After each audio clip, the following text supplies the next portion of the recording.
In this video, we will review the city's reparations plan as revealed in City Manager Debra Campbell's report to City Council on February 23, 2021. As we do so, we will pause to analyze that plan in relation to the Every Black Voice vision and the need for real reparations in Asheville and Buncombe County. The report started with the naming of 3 takeaways, presumably reflecting the city manager's vision of the goals for the reparations process. First, to repair the harm done by decades of discrimination. Second, to create opportunities for community input and dialogue, truth-telling, and healing.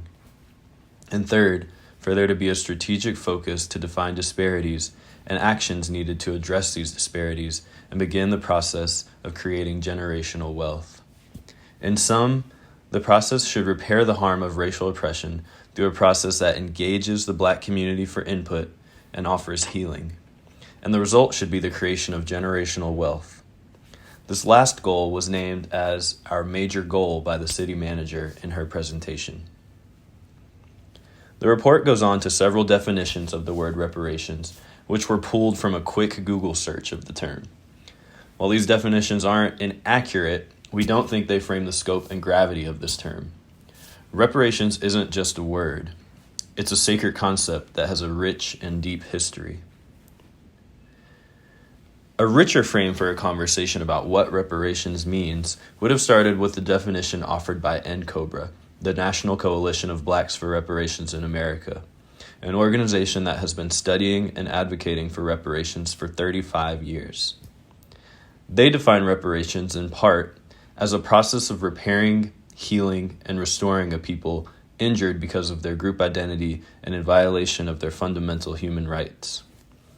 Or there's the definition offered by the United Nations, which is redressing gross violations of international human rights laws or serious violations of international humanitarian law.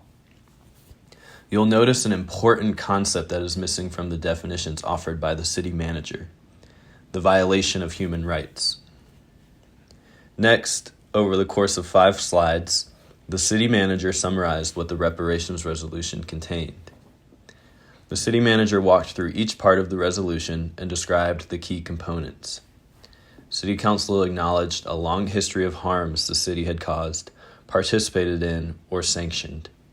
They apologized and committed to making amends for those harms, and they called for action, primarily through the formation of a Community Reparations Commission to recommend action steps.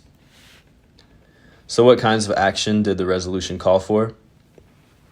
The creation of generational wealth, increased Black home ownership, increased Black business ownership, closing the racial equity gaps in housing, economic mobility, education, health, and the justice system.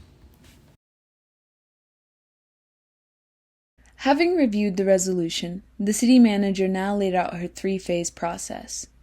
The first phase is set to begin in May of this year, and the whole process will wrap up less than 2 years later. Phase 1 would take place over 2 months from May to June of 2021.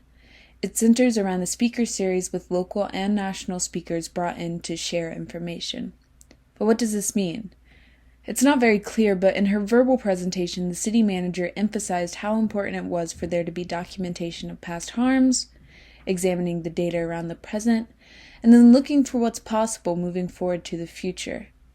There were no further details given around who the speakers would be, just that some would be local and some not local. Presumably, the local speakers would be most familiar with Asheville's past and present, and their presentations would make up the truth-telling portion of the speaker series. And then maybe the national speakers might be policy experts who could tell us what we might do to address these harms. The second big aspect of Phase 1 is some kind of facilitated discussion with the community. That would follow the speeches by the speaker. It's not clear if these discussions would follow every speech in the series or would come at the end of the process. It's also not clear what is supposed to happen in these discussions. Is their purpose more information sharing and truth-telling? Is it for people to process what they've been told by the speakers? In her verbal presentation, City Manager Campbell doesn't say anything about this part of the process, so we're kind of left up to guess. The city manager then describes a series of desired outcomes, which we'll summarize here. Most of them simply repeat what was just described: the importance of understanding what happened in the past, identifying current barriers, and hearing community perspectives. But she emphasized one outcome in particular: the inspiration of the community to identify collaborative opportunities to create a more equitable Asheville. She underscored the collaborative part, saying that city government couldn't do this work on its own. So let's recap and analyze Phase 1. The city is imagining a 2-month process that will involve some speeches and some facilitated discussion. In that short span of time, the city is imagining big results: an in-depth understanding of the impact of racial oppression on Black people in the region over hundreds of years, an in-depth analysis of ongoing oppression that is happening right now, and then, through these speeches and discussions and in-depth understanding, somehow an amazing collaborative vision will emerge. There are elements of the city's vision that evoke the Truth and Reconciliation process in South Africa. Their commission was created to investigate gross human rights violations that were perpetrated during the period of the apartheid regime from 1960 to 1994. The process of getting to what had really happened over the 34-year period took 7 years. Morocco began its own process of truth-seeking around human rights violations that took place from the 60s to the 90s. It took them 11 years to complete.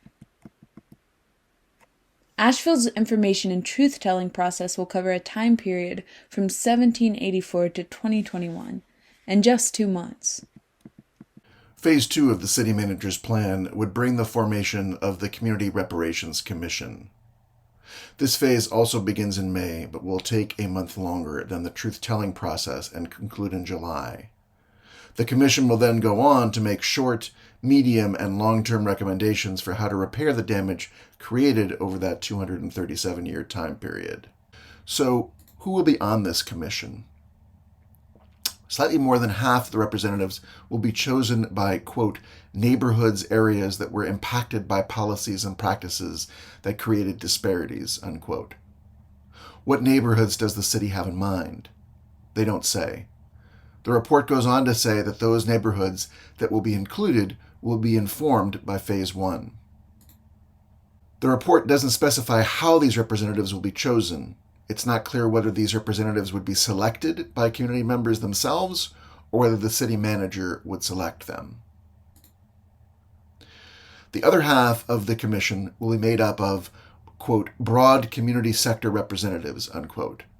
In her verbal report, the city manager said these might be experts in the various areas of focus, such as education and healthcare. What will the commission do? Ultimately, they'll make short, medium, and long-term recommendations. To do that, they'll do a deep dive and discuss disparities. They'll divide into smaller work groups to develop strategies for housing, economic development, public health, education, and public safety and justice. They'll meet monthly or more as needed. What are the desired outcomes of this phase? The city manager once again imagines that the process will yield greater awareness and possible strategies. She also articulates a hope for, quote, diverse representation, unquote, on the commission. To recap Phase 2, the process will take 3 months. Slightly more than half of the members will be chosen from certain neighborhoods through a process that wasn't specified. The rest will be chosen by the city and county. Like the previous phase, this phase raises many questions, such as, why does the city insist on controlling the commission by picking half the members directly and picking which neighborhoods are represented and which excluded for the other half? The resolution promised reparations to all of Black Asheville, not just those who lived in certain neighborhoods. And what does the city mean when it imagines a, quote, diverse, unquote, commission? To be blunt, is it planning to put a bunch of white people on the commission? That brings us to the third and final phase of the city manager's plan. It will begin in January of 2022 and conclude 18 to 20 months later. The task before this commission is a mighty one. Over the course of a handful of meetings, they are supposed to hammer out a reparations plan. This plan should address all of the harms named in the resolution. This means over the span of 18 months, this small group will be trying to address hundreds of thousands of human rights violations committed over 237 years. The report continues with a list of resources needed and next steps. Identifying the speakers and paying them, identifying the facilitators and paying them, along with funds to cover some of the expenses of the commissioners. The report concludes with a reference to the key takeaways that were offered at the beginning. Let's review and reflect on them one by one. The plan claims it will repair the harm done by decades of discrimination. We ask, will it actually offer reparations to those who participate, or will those who participate be re-traumatized instead? The second takeaway is that the process will create opportunities for input, dialogue, truth-telling, and healing. We ask, is it really possible for a 2-month truth and reconciliation process to address centuries of devastating human rights violations? Finally, the third takeaway promises that disparities will be addressed and generational wealth created.